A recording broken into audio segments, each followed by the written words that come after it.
Il existe, au Québec, une bibliothèque que l'on dit remarquable pour 3 raisons.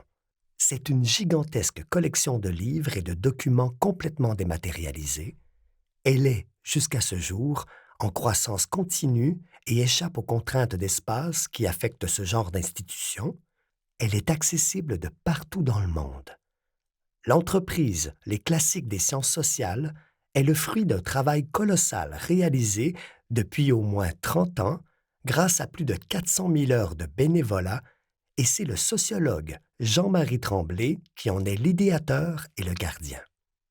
Ce professeur à la retraite allie, en une seule personne, les qualités d'un moine médiéval, d'un encyclopédiste du siècle des Lumières et d'un jeune de la génération Internet. Son souci de justice sociale, doublé de son besoin d'indépendance et de liberté, accompagne l'idéaliste dans cette aventure intellectuelle se perpétuant, comme il le souhaitait dès le départ, durablement et positivement, de façon efficace et avec enthousiasme. Jean-Marie Tremblay naît le 23 août 1948 à Jonquière.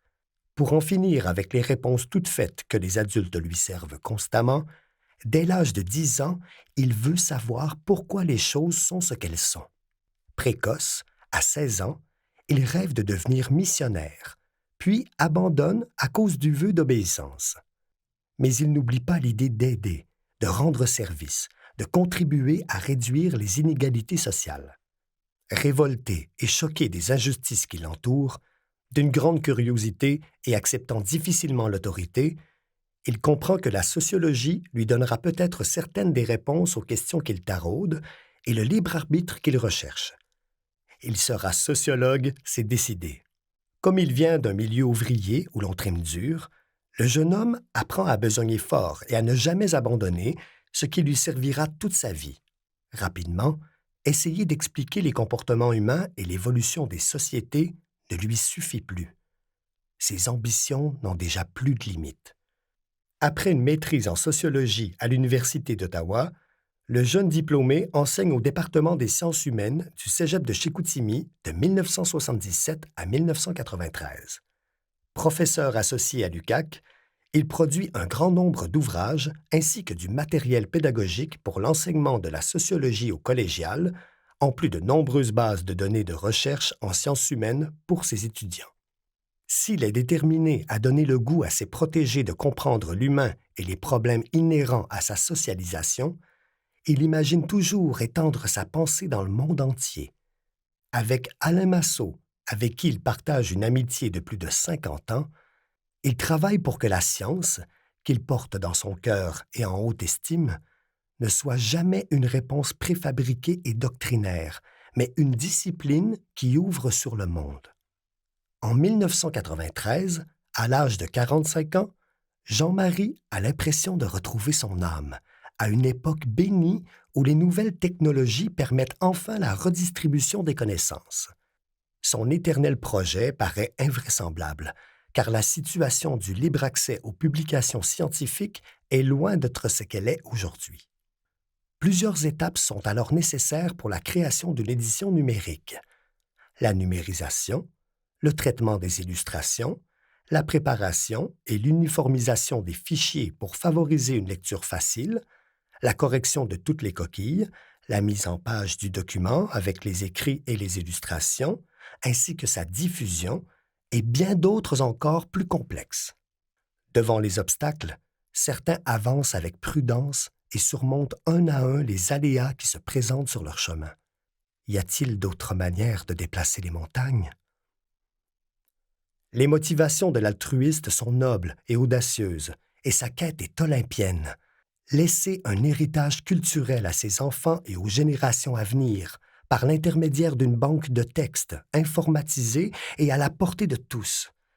Faciliter un accès gratuit à des réflexions d'auteurs incontournables, à n'importe quel francophone dans le monde, sans droit à payer. Rendre disponibles des ouvrages qui ne doivent pas être oubliés. Comme un coopérant international ou un copiste du Moyen Âge qui retranscrirait les textes latins pour la postérité, il aspire plus que tout à partager cette ressource intellectuelle aux possibilités illimitées tout en permettant à sa région de rayonner et d'être mieux connue. De 2003 à 2017, plus de 62 millions d'œuvres ont été téléchargées sur le site.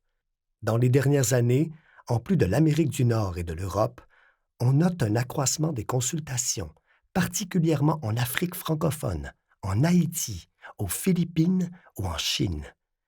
Et ça continue. En 1989, le chercheur émérite reçoit du ministre de l'Éducation du Québec une mention spéciale pour l'ensemble de son œuvre pédagogique et en 2005, le prix Laure Gaudreault du mérite scientifique régional. En 2013, il est nommé chevalier de l'Ordre national du Québec pour ses réalisations, ses valeurs et ses idéaux qui ont marqué l'évolution et le rayonnement du Québec dans l'ensemble des espaces francophones. De nombreuses autres reconnaissances bien méritées s'ajoutent au tableau d'honneur de l'homme de conviction. Est-il meilleur héritage que celui qui donne accès à la connaissance universelle?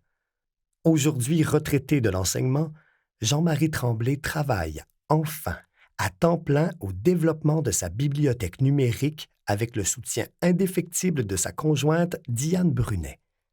S'il souhaite y œuvrer encore jusqu'à au moins 90 ans et léguer la suite des choses à sa fille Émilie, c'est peut-être pour faire mentir George Orwell et sa célèbre dystopie 1984, où un régime totalitaire considère redoutable l'éducation et l'esprit critique. Grâce à la diffusion des richesses écrites et visuelles qui composent une partie du patrimoine culturel de l'humanité, les ressources indispensables de cette gigantesque entreprise contribueront encore longtemps à ouvrir les portes de l'avenir, là où tous les humains, riches de leur savoir, pourront enfin prendre leur destinée en main. C'est peut-être un rêve de plus, mais ce n'est pas impossible. Les fabulations de certains visionnaires ne deviennent-elles pas souvent réalité?